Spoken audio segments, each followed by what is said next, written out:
काशी के ज्ञानवापी पर धर्मगुरुओं से लेकर सियासी गलियारों तक घमासान मचा हुआ है और अब काशी में इस मुद्दे पर केरल में भी जहर उगला गया है। जहर भड़काने का, जहर माहौल खराब करने का, और ये आरोप लगा है विवादित मुस्लिम संगठन पीएफआई पर। लेकिन पहले ज्ञानवापी पर क्या है अपडेट, वो आपके सामने। वाराणसी जिला कोर्ट में कल अहम फैसला होगा। कोर्ट ये फैसला करेगा कि आगे की सुनवाई किन बिंदुओं पर हो और कैसे हो। आज कोर्ट में 45 मिनट तक पहली सुनवाई हुई। मुस्लिम पक्ष केस खारिज करने की लगातार मांग करता रहा। हिंदू पक्ष ने सर्वे रिपोर्ट साझा करने की मांग अपनी कोर्ट के सामने रखी। वर्शिप एक्ट के सेक्शन 3 और 4 पर जमकर बहस हुई कोर्ट के अंदर, और अब यह फैसला जो है वो कल आएगा। और जैसा कि मैंने आपसे पहले भी कहा कि इस मुद्दे पर सियासी गलियारों से लेकर धर्मगुरुओं के बीच तक घमासान मचा हुआ है। काशी के इस मुद्दे पर केरल में भी जहर उगला गया। जहर भड़काने का, जहर माहौल खराब करने का, और यह आरोप लगा है विवादित मुस्लिम संगठन पीएफआई पर।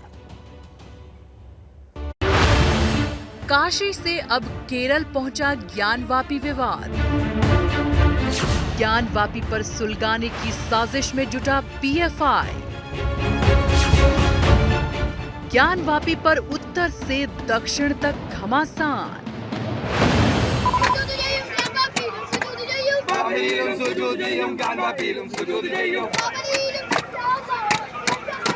इंशाअल्लाह और तो बच्चों इंशाअल्लाह और तो बच्चों पाकिस्तान बांग्लादेश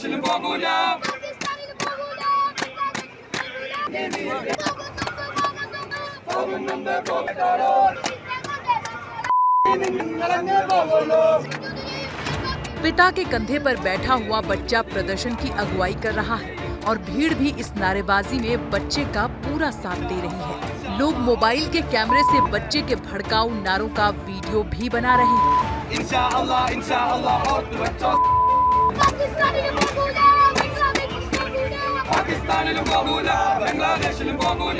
तस्वीरें केरल के अलप्पुझा की हैं, जहां शनिवार को पीएफआई ने आरएसएस और बीजेपी के विरोध में सेव द रिपब्लिक के तहत रैली निकाली। मार्च के दौरान भी भीड़ ने जमकर भड़काऊ नारेबाजी की।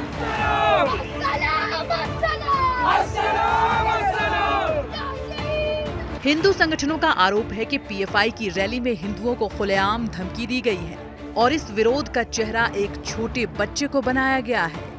हिंदू संगठनों का आरोप है कि इन रैलियों से पीएफआई बच्चों का इस्तेमाल कर मुस्लिम समाज को भड़काना चाहता है। बाबरी और ज्ञानवापी मामले को जोड़कर मुसलमानों को उकसाने की कोशिश, हिंदुओं को धमकी देकर देश का माहौल खराब करना चाहता है पीएफआई। पुलिस पर भी भड़काऊ नारेबाजी पर एक्शन नहीं लेने का आरोप लगा है। इस तरीके की गतिविधियों में बच्चों को इन्वॉल्व किया जाना जुवेनाइल जस्टिस एक्ट की धारा 83 का उल्लंघन है, और जो कोई भी बच्चे को एक्चुअल चार्ज में अपने पोजीशन में रख के, अपने साथ रख के इस तरीके के काम करवाता है, वो भी जेजे एक्ट की धारा 75 में अपराध है। लेकिन ये पहला मौका नहीं है जब पीएफआई विवादों में है। इससे पहले भी पीएफआई को लेकर सवाल खड़े होते रहे हैं। वाराणसी की ज्ञानवापी मस्जिद में सर्वे और उसको लेकर शुरू हुआ विवाद दूर तक फैल चुका है। ज्ञानवापी के बाद मथुरा और दिल्ली का कुतुब मीनार भी विवाद की चादर में ढक गया है। क्या है कुतुब मीनार का विवाद, और कुतुब मीनार से ऐसी खबरें क्या फैली जिसने आज खलबली मचा दी? हमारी ये रिपोर्ट देखिए।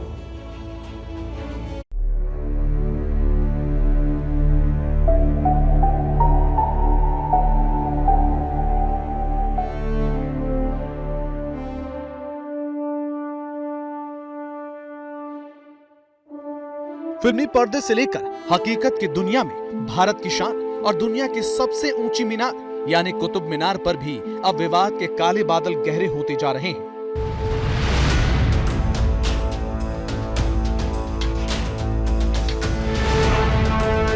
कुतुब मीनार पर मची तकरार के बीच जिस एक तस्वीर ने हलचल तेज कर दी है वो ये है।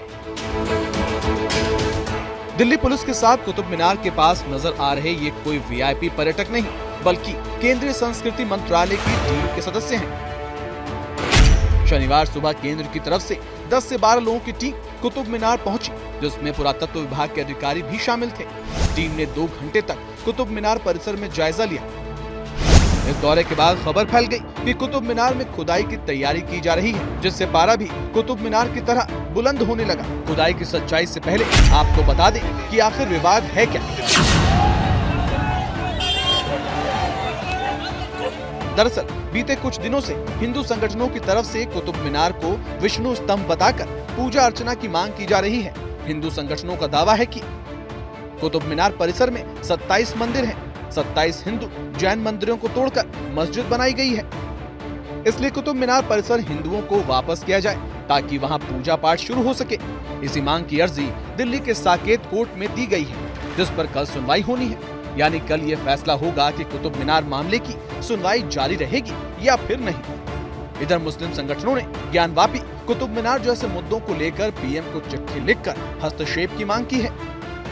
1 सप्ताह का समय प्रधानमंत्री को, हुकूमत को दिया जाना चाहिए कि वो इस पर, इन हालात पर, मुल्क के हालात पर अपनी लबकुशाई करें, कोई सख्त कार्रवाई करें और मिलने का समय दे ताकि हम अपने जो जमीनी मसाइल हैं वो उन तक पहुंचा सकें। जबकि केंद्रीय संस्कृति मंत्री जी किशन रेड्डी ने कुतुब मीनार में किसी तरह की खुदाई के फैसले को बेबुनियाद बताया है। कुतुब मीनार में भारत सरकार के द्वारा कोई कदम उठाने का निर्णय अभी तक लिया नहीं, इसीलिए जो भी न्यूज़ है वो गलत है। ऐसा गलत प्रचार करना और लोगों में भड़काने के लिए जो कुछ लोग, कुछ मीडिया ज्यादा प्रयास करे, ये बहुत ठीक नहीं रहता है। विश्व धरोहर में शामिल कुतुब मीनार भी कंट्रोवर्सी की उस अनचाही लिस्ट में शामिल हो गई है, जिस पर बार बार हंगामा हो रहा है। कुतुब विवाद पर सुनवाई जारी रहेगी या नहीं, इसको लेकर सबकी निगाहें दिल्ली के साकेत कोर्ट की तरफ लगी हैं। बात करेंगे बिहार की, जहां चुनाव में 3 साल बाकी है, लेकिन सियासी घमासान हाई है। जातीय जनगणना को लेकर बीजेपी और जेडीयू आमने सामने नजर आ रहे हैं और अटकलों के बाजार में नीतीश के फिर से बीजेपी से मोहभंग की खबरें भी खूब तेज हो रही हैं।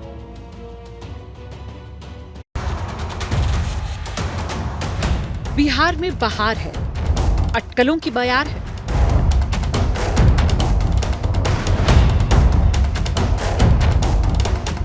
अब जातीय जनगणना के मुद्दे पर बिहार में जेडीयू और बीजेपी की राह अलग अलग नजर आ रही है और अटकलें हैं कि जातीय जनगणना का मुद्दा बीजेपी जेडीयू की दोस्ती को अदावत में बदल सकता है। 27 मई को बिहार के मुख्यमंत्री नीतीश कुमार ने जातीय जनगणना पर सर्वदलीय बैठक बुलाई है। साथ ही जेडीयू के नेताओं और विधायकों को अलर्ट मोड में भी रख दिया है। इसके पहले तेजस्वी यादव और नीतीश कुमार दोनों के ही सुर इस मुद्दे पर मिलते रहे हैं और तेजस्वी की जीत पार्टी नेता बता रहे हैं। हालांकि बीजेपी ने अब तक पत्ते नहीं खोले हैं और वेट एंड वॉच की पॉलिसी अपना रहे हैं। विकास में किसी भी व्यक्ति को देखकर नहीं, विकास में जो गरीब का पैमाना है, जो पिछड़ा वर्ग है, जो दलित परिवार है, उसको हम लोग सामने रखकर काम करते हैं। और इन्हीं अलग अलग सुर ने आरजेडी को नीतीश के करीब आने का मौका दिया और अब नीतीश के हर दौरे पर जानकारों की बारीक नजर है। कल सीएम नीतीश कुमार राजगीर दौरे पर हैं और इतिहास गवाह है, जब नीतीश राजगीर जाते हैं तो सियासी भूचाल लाते हैं। 2017 में जब नीतीश गठबंधन से बाहर हुए थे तो उससे ठीक पहले वो कुछ दिन के लिए राजगीर दौरे पर थे। 2017 में आईआरसीटीसी घोटाले मामले में लालू यादव के घर पर सीबीआई ने जब छापेमारी की थी तो उसकी आंच डिप्टी सीएम रहे तेजस्वी यादव पर भी आई थी।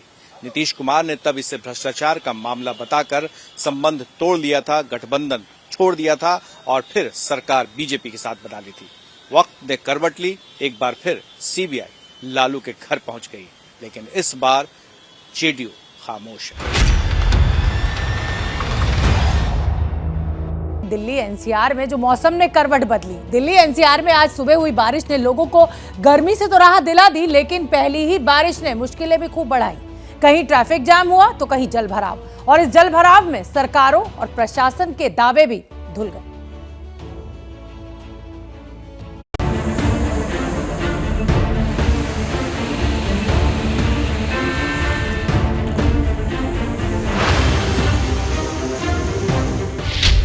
राजधानी में कुछ घंटों की बारिश ने सरकार और नगर निगम की पोल खोलकर रख दी है। ये प्रहलादपुर की तस्वीरें हैं जहां अंडरपास में पानी भर गया और ये ट्रक फंस गया।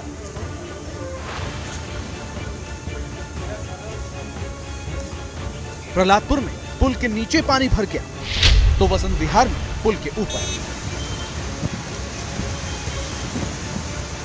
ड्रेनेज और साफ सफाई का काम सही से नहीं हुआ, इसलिए जल भराव हुआ और इसकी वजह से लंबा ट्रैफिक जाम लग गया।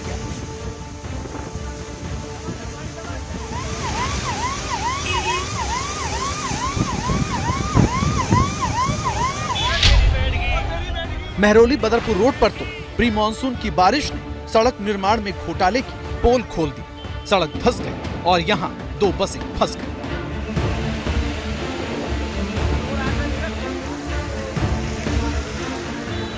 बारिश के साथ हवा बहुत तेज थी, इसलिए कई इलाकों में बड़े बड़े पेड़ गिर गए, जिसकी वजह से रास्ता बंद हो गया। पूरी दिल्ली में 100 से ज्यादा इलाकों में पेड़ टूटे।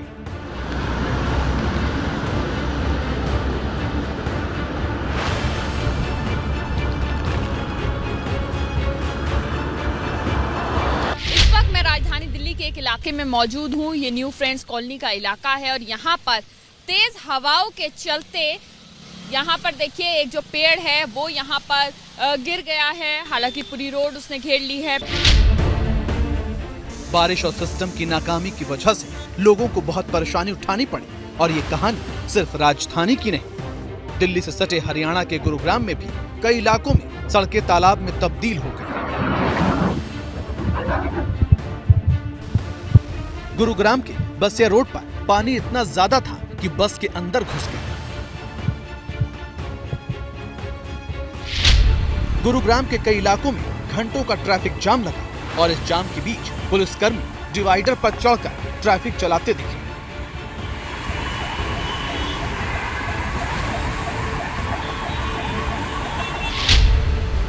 अब गुरुग्राम सेक्टर 53 से 56 को जाने वाले अंडरपास की तस्वीरें देखिए, जहां पानी भर गया और ये कार फंस गई।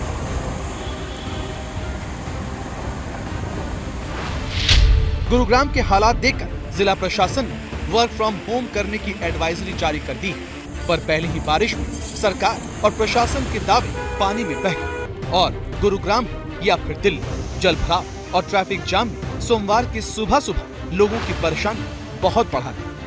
कपाट खुलने के साथ ही बाबा केदारनाथ के दर्शन के लिए रोज उमड़ता है भक्तों का हुजूम। कोरोना की वजह से 2 साल से बंद केदारनाथ यात्रा की शुरुआत 6 मई को हुई और इसके साथ ही बाबा के दर्शन के लिए भक्तों का तांता दिन दोगुना रात चौगुना बढ़ रहा है। मैदानी इलाकों के साथ पहाड़ी इलाकों पर भी मौसम बड़ी तेजी से बदल रहा है। केदारनाथ धाम में बर्फबारी और बारिश की वजह से ठंड भले बढ़ गई हो, लेकिन भक्तों के भक्ति भाव में कोई कमी नहीं आ रही है। भक्त अपनी पूरी श्रद्धा के साथ बाबा के दर पर शीश झुकाने दूर दूर से चले आ रहे हैं। 6 मई से शुरू हुई केदारनाथ यात्रा में 21 मई तक 2,83,188 श्रद्धालुओं ने दर्शन किए हैं। मतलब करीबन रोजाना 17,700 लोगों ने बाबा भोलेनाथ के दर्शन किए हैं। लेकिन भक्तों का ये सैलाब बाबा केदारनाथ धाम के लिए संकट का अलर्ट लेकर भी आ रहा है। बाबा केदारनाथ धाम पहुंचने वाले श्रद्धालुओं की वजह से पहाड़ों पर ये नई समस्या पैदा हो गई है, क्योंकि श्रद्धालुओं की ये भीड़ अपने साथ ला रही है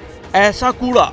देखिए, पहली नजर में लगता नहीं कि ये बाबा के धाम केदारनाथ की तस्वीरें हैं। यहाँ इस कूड़े वेस्ट में ज्यादातर प्लास्टिक है। प्लास्टिक का कूड़ा पहाड़ों पर कूड़े का ढेर लगा रहा है, जो पर्यावरण के लिहाज से संवेदनशील केदारनाथ के लिए भारी संकट बनता जा रहा है। इस कूड़े से खतरा सिर्फ प्रदूषण का नहीं, बल्कि केदारनाथ में तबाही का संकट भी है। वजह जानिए। प्लास्टिक अपने नीचे कुछ भी नहीं होने देता। वहाँ पर बुग्याल, जड़ी बूटी जो है प्लास्टिक के नीचे होगा क्या कि जब कोई घास नहीं होगी तो थोड़ी सी बारिश से वहाँ पर इरोजन बहुत तेजी से होगा, और जब इरोजन तेजी से होगा तो वही एक बड़े लैंडस्लाइड का कारण बनता है। वैसे भी केदारनाथ तो बहुत संवेदनशील स्थान है। 2013 जून की त्रासदी बहुत हाल की घटना है। पर्यटक हैं, उनको इन चीज़ों का विशेष करके ध्यान रखना होगा, नहीं तो ये एक बड़ी त्रासदी का कारण बन सकता है। पहाड़ों पर पर्यटक और श्रद्धालु जो प्लास्टिक का कचरा छोड़कर जा रहे हैं, प्रशासन उन कचरों को नीचे इलाकों से तो हटा दे रहा है, लेकिन जैसे जैसे पहाड़ों की ऊंचाई बढ़ रही है वैसे वैसे लापरवाही के कचरे का अंबार बढ़ता जा रहा है। एबीपी न्यूज की सलाह है कि अगर आप केदारनाथ धाम जा रहे हैं तो इन बातों का खास ध्यान रखें। पहाड़ों पर आने वाले लोग प्लास्टिक का इस्तेमाल करने से बचें। प्लास्टिक की जगह कागज की थैली का इस्तेमाल करें। ऊंचाई वाले इलाकों में पर्यटक कोशिश करें कि जो कचरा इकट्ठा हुआ है उसे पहाड़ से उतरते समय अपने साथ ले आएं और नीचे इलाकों के कूड़ेदान में डाल दें। हिंदू धर्म में मान्यता है कि आसन साफ होगा तो मन भी साफ होगा। इसीलिए बाबा के धाम को साफ रखने की जिम्मेदारी जितनी प्रशासन की है, उससे कई गुना ज्यादा जिम्मेदारी पर्यटक और श्रद्धालुओं की भी है। काशी का नाम सिर्फ हिंदुस्तान में ही नहीं बल्कि पूरे विश्व में गूंज रहा है। आज बात जरूर काशी की करेंगे, लेकिन नजरिया एक नहीं बल्कि दो होंगे। केंद्र में काशी होगा, लेकिन उसकी दो अलग अलग कहानियां होंगी। और दो कहानियां इसलिए क्योंकि एक तरफ काशी लगातार ज्ञानवापी मस्जिद विवाद की वजह से चर्चा में बना हुआ है। हिंदू पक्ष कह रहा है कि मस्जिद परिसर के भीतर शिवलिंग मिला है और उन्हें पूजा का हक मिलना चाहिए। कोर्ट में मामले की सुनवाई हो रही है। और काशी के चर्चा में होने की दूसरी वजह है प्रधानमंत्री मोदी का जापान दौरा। काशी और क्योटो की तुलना, उस वादे का विश्लेषण जब मोदी ने कहा था कि काशी को क्योटो बनाएंगे। तो आज दोनों मुद्दों की बात होगी। कोर्ट में मामला कितना आगे बढ़ा और काशी क्योटो बनने की दिशा में कितना आगे बढ़ा, देखिए हमारी ये रिपोर्ट।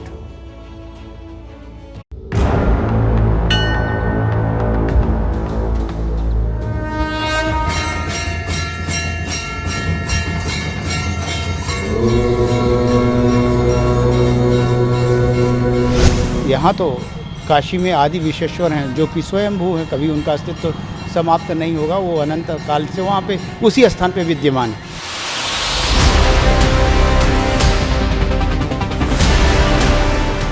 मन में क्या है? मन में बाबा है, मन में भोलेनाथ है, मन में 110 करोड़ जो भारतवासियों का सनातन धर्म मेरे साथ। आपका नाम क्योंकि बाबा विश्वेश्वर का आदि शिवलिंग वहाँ पर है। 2000 वर्षों से वहाँ पर पूजा अर्चना जो है कुलपति तिवारी महंत जी का परिवार करता रहा है, इसलिए वहाँ पूजा की इजाजत मिलनी चाहिए।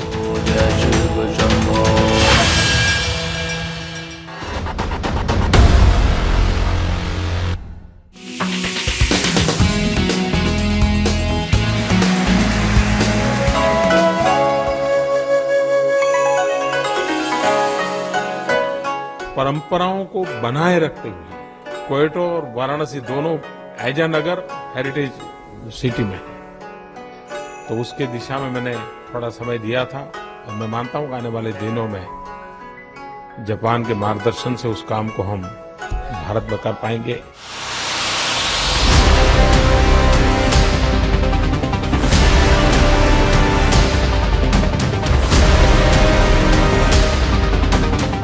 दुनिया के नक्शे पर वो दो शहर जिनका नाम अक्सर साथ लिया जाने लगा है।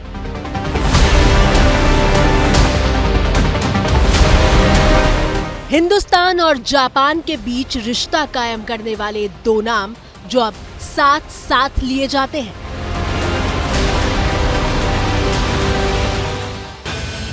एक का नाम है काशी और दूसरा है क्योटो।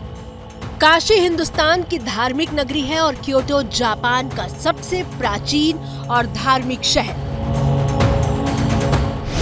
प्रधानमंत्री क्वाड शिखर सम्मेलन में हिस्सा लेने के लिए जापान दौरे पर है और जापान की जमीन पर कदम रखने के साथ ही काशी क्योटो का नाम फिर से गूंजने लगा है।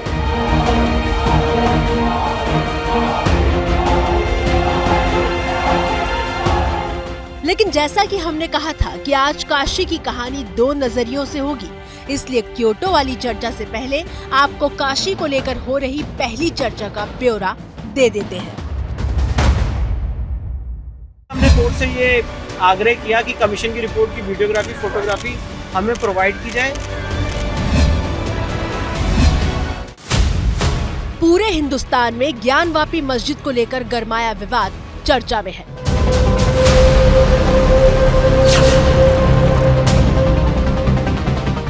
ज्ञानवापी मस्जिद के भीतर सर्वे होने के बाद हिंदू पक्ष ने दावा किया था कि मस्जिद के वजू खाने वाले तालाब में शिवलिंग मिला है। 16 तारीख को जब पहुँचे तो वहाँ पे पहले से ही टीम, चूँकि उसमें मछलियाँ भी थी तो मत्स्य विभाग से भी जो अधिकारी थे वो लोग भी वहाँ पहुँचे हुए थे। इसके अलावा पानी ड्रेन करने के लिए पंप भी लगे हुए थे। वो 10-15 मिनट में वो पानी ड्रेन कर दिया गया और उसके बाद जैसे जैसे पानी बाहर निकल रहा था कुछ आकृति सामने दिखने लगी थी लोगों को। अब वो आकृति क्या थी उसी पे बहस मेन था। फिर मेन चलना शुरू किए, सफाई शुरू हुई। जब पूरी तरह से उसको साफ कर लिया गया तो एक पक्ष ने उसको बोला फव्वारा है और दूसरे पक्ष ने बोला कि ये शिवलिंग है। इतना ही नहीं, हिंदू पक्ष ने तो शिवलिंग की पूजा का अधिकार मांगने वाली याचिका भी दाखिल कर दी है। मैं जो विश्वनाथ का महंत हूँ और मेरे पूर्वजों द्वारा वो शिवलिंग स्थापित है। उसके 4 मंडप है। मैं आ गया हूँ याचिका दाखिल करने विश्वेश्वर नाथ की तरफ से, विश्वेश्वर नाथ महादेव की तरफ से, जो विश्वेश्वर नाथ हैं उसके लिए आया हूँ। और कोई अगर विरोधी कहता नहीं लिंग है तो मैं कहता हूँ लिंग है। सोमवार को जिला जज ने मामले की सुनवाई की है।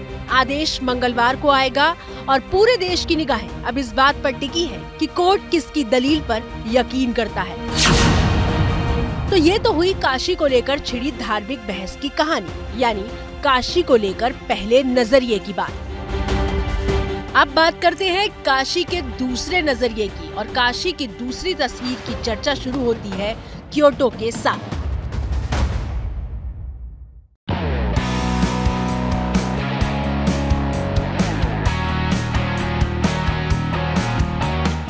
देश की राजधानी दिल्ली से 5,500 किलोमीटर दूर है जापान का क्योटो शहर। काशी के साथ क्योटो की बात इसलिए क्योंकि प्रधानमंत्री मोदी ने 2014 में देश की सत्ता संभालने के बाद अपनी संसदीय नगरी वाराणसी से वादा किया था कि वो काशी को क्योटो बना देंगे। वाराणसी जैसे वेद काल से भी पुरानी नगरी मानी जाती है वाराणसी को, वेद काल में से भी पहले की, यानी शायद दुनिया की सबसे पुरानी नगरी के रूप में उसका वर्णन आता है। परंपराओं को बनाए रखते हुए क्योटो और वाराणसी दोनों एज ए नगर हेरिटेज सिटी में है, तो उसके दिशा में मैंने थोड़ा समय दिया था और मैं मानता हूं कि आने वाले दिनों में जापान के मार्गदर्शन से उस काम को हम भारत में कर पाएंगे। 2014 में पीएम मोदी और जापान के तत्कालीन प्रधानमंत्री शिंजो आबे ने एक समझौते पर हस्ताक्षर किए थे, जिसे काशी क्योटो एग्रीमेंट कहा गया था। और ऐसा नहीं है कि सिर्फ वादा हुआ था, वादे को हकीकत बनाने के लिए कोशिशें भी शुरू हुई और काशी को क्योटो बनाने की योजनाएं भी बनी और इन योजनाओं पर काम भी शुरू हुआ। घाटों, मंदिरों, गलियों का शहर काशी अब क्योटो जैसा हो जाएगा। जापान की होली सिटी क्योटो जैसा हो जाएगा। दोनों शहरों को नदियां चूमती हुई गुजरती हैं। दोनों शहरों की गलियां सैकड़ों साल पुरानी हैं। सवाल ये है कि क्या काशी क्योटो बनने की दिशा में आगे बढ़ा है? क्या काशी कभी क्योटो बन पाएगा? काशी के क्योटो बनने में मुश्किल कहाँ आ रही है और वो क्या है जो काशी को क्योटो बनने से रोक रहा है? ऐसे हर सवाल का जवाब देने के लिए एबीपी न्यूज संवाददाता विकास भदौरिया जापान के धार्मिक शहर क्योटो में मौजूद हैं। दरअसल प्रधानमंत्री नरेंद्र मोदी ने बनारस की जनता से, काशी की जनता से वायदा किया कि वो इसे क्योटो जैसा बना देंगे। इसकी शुरुआत हो चुकी है। 2014 में दोनों देशों के प्रधानमंत्रियों के बीच समझौता हुआ। 2015 में काशी के तमाम अधिकारी क्योटो का दौरा करके गए हैं। क्योटो के दौरे के बाद उन्होंने काशी में इसकी शुरुआत कर दी है। वो कौन सी 5 बातें हैं जो काशी को क्योटो बनाएंगी, वो हम आज आपको इस रिपोर्ट में दिखाएंगे।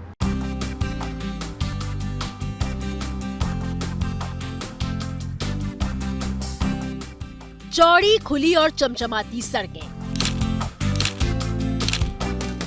ऊंची ऊंची इमारतें, ट्रैफिक नियमों का पालन करते नागरिक, फुटपाथ से दूर हटकर अपनी मर्यादा में रहने वाली दुकानें। क्योटो की पहचान एक पर्यटन शहर के तौर पर है। तो चलिए अब आपको बताते हैं कि काशी के क्योटो बनने में अड़चनें कहाँ हैं। क्योटो शहर में पहुंचने पर सबसे ज्यादा प्रभावित करता है यहाँ का ट्रैफिक अनुशासन। जहाँ काशी की तरह बम्पर से बम्पर सटाकर वाहन नहीं चलते। क्योटो को क्योटो बनाने की शुरुआत की मिसाल सबसे पहले ट्रैफिक अनुशासन में ही दिखाई देती है, जो काशी में नहीं है। काशी के क्योटो बनने में दूसरी अड़चन का नाम है अतिक्रमण, जहां दुकानें अपने दायरे से बाहर निकलकर सड़कों तक आ जाती हैं। लेकिन क्योटो में ऐसा नहीं है। काशी कैसे बनेगा क्योटो? देखिए, काशी और क्योटो में जो अंतर है ना, वो ये है कि क्योटो में फुटपाथ पर अवैध कब्जे नहीं है। क्योटो में जो दुकानें हैं वो फुटपाथ पर बढ़ी हुई नहीं है। क्योटो में गाड़ियों की पार्किंग फुटपाथ पर नहीं है। और ये बात है जो क्योटो को काशी से अलग बनाती है, और यही वो बात है जो काशी को क्योटो जैसा बनाएगी। यही वजह है कि दुकानें फुटपाथ से दूर हैं और इसीलिए फुटपाथ पर क्योटो में साइकिल ट्रैक बना हुआ है।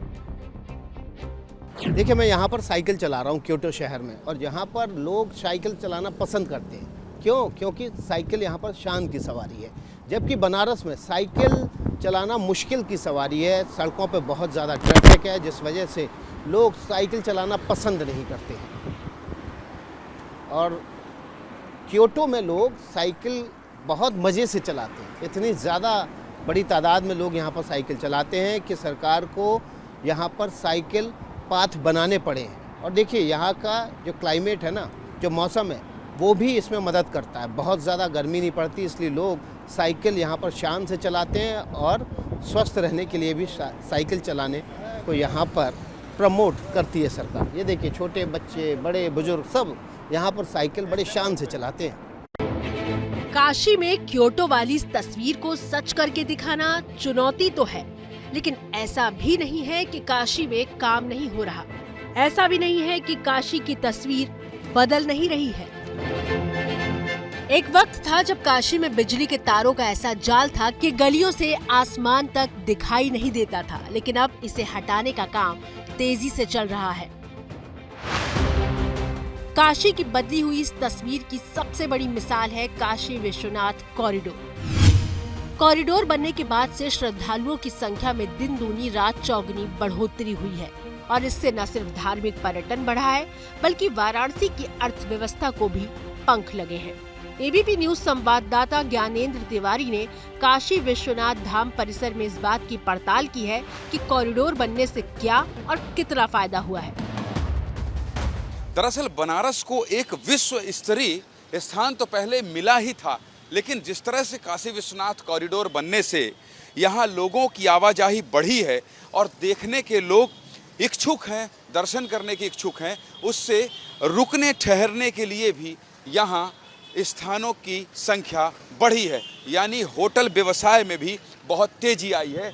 जगह जगह आपको होटल दिखाई देंगे। कुछ पुराने होटल हैं, लेकिन गलियों में, जब छोटी छोटी गलियों में आप जाएंगे तो नया इंफ्रास्ट्रक्चर दिखाई देगा आपको। तो पिछले 6-8 महीना, 1 साल जब से कॉरिडोर का उद्घाटन हुआ है, उसके बाद से क्या तेजी आई है और बिजनेस कैसा चल रहा है? बहुत बहुत बढ़िया बिजनेस चल रहा है, और रेस्टोरेंट और होटल का ही मेन बिजनेस चल भी रहा है अच्छे से। श्रद्धालुओं की बड़ी संख्या का नतीजा ये है कि होटल, बाजार, टैक्सी, रिक्शे से जुड़े हर इंसान का काम आगे बढ़ा है। लाखों लोगों को इससे रोजगार मिलता है, करोड़ों रुपयों का कारोबार होता है। एक बार इनसे भी समझ लेते हैं, जान लेते हैं कि ये बताइए कि ऑटो और ई रिक्शा पिछले दिन जब से कॉरिडोर बना है तो कितना आप लोग का व्यापार बढ़ा है? व्यापार तो बढ़ा है, कुछ बहुत बड़ा है। मतलब जो कम थोड़ा होता था, कम से कम रुपये में 12 आना 10 आना बढ़ गया है। हाँ, जैसे कि लोग पर्यटन पहले 500 आते थे, अब 1000 आते हैं, अब 800 आ जाए। तो आप लोग को दिन भर काम मिलता है? काम मिलता है दिन भर। और किराया भी बढ़ा है? किराया नहीं बढ़ा है सर, किराया जिसके पैसे की बढ़ेगा क्या। तो पहले कितना कमा लेते थे आप? जैसे 400-500, इस समय 800-700 हो जा रहा है रात को 11 बजे तक, 10 बजे तक। काशी विश्वनाथ कॉरिडोर तो शहर के विकास का मुखड़ा है। काम हर कोने में हो रहा है। काशी को ट्रैफिक समस्या से निजात दिलाने के लिए 1572 करोड़ की लागत से रिंग रोड बनाई जा रही है, जिसका पहला हिस्सा नवंबर 2018 में पूरा हो चुका है। रिंग रोड के बनने से भारी वाहन इस रास्ते से निकल जाते हैं और शहर जाम से बच जाता है। काशी में मौजूदा वक्त में जितनी परियोजनाएं चल रही हैं, उसके बाद शहर की किस्मत बदलनी तय है।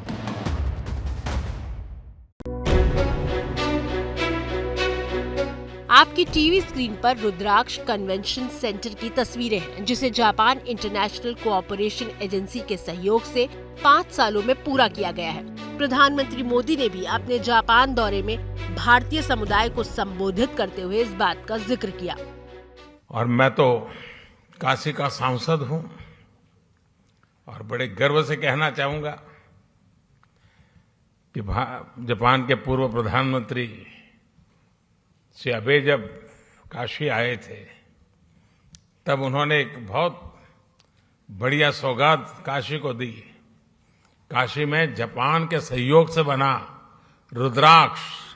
हिंदुस्तान को अर्थव्यवस्था की पटरी पर तेजी से दौड़ाने के लिए उसे स्मार्ट सिटी की जरूरत है। और वो जरूरत क्यों है, समझिए। शहर हर देश के अर्थव्यवस्था के विकास का इंजन होता है।